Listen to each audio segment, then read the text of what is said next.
పరిపాలనలో ఏ విధమైన రాక్షస పాలన అనుభవించారో, ఏ విధమైన నియంత పాలన చవిచూశారో, రాష్ట్రం ఏ విధంగా నష్టపోయిందో వాటి అన్నింటినీ కూడా దృష్టిలో పెట్టుకుని ఎన్డీఏ కూటమికి ఈ రోజున అవకాశం కల్పించి ఇంత భారీ మెజార్టీలతో ఎన్డీఏ అభ్యర్థుల్ని గెలిపించడం ద్వారా వైసీపీ ప్రభుత్వం యొక్క పరిపాలన ఎంత అధ్వానంగా ఉందో, ఈ రాష్ట్రాన్ని ఏ విధంగా అధోగతి పాలు చేస్తుందో ఈ తీర్పు దాన్ని వెల్లడి చేస్తూ ఉంది. ప్రజలు విద్యులు చైతన్యవంతులు, ప్రజాస్వామ్య విలువలు తెలుసున్నవారు.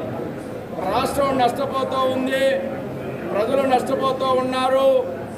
ఇటువంటి పరిస్థితుల్లో మన ఓటు అనే ఆయుధం ద్వారా ఒక మంచి ప్రభుత్వాన్ని, మంచి పాలకుల్ని తెచ్చుకోవాలనే ఆలోచనతోటి ఈనాడు చంద్రబాబు నాయుడు గారు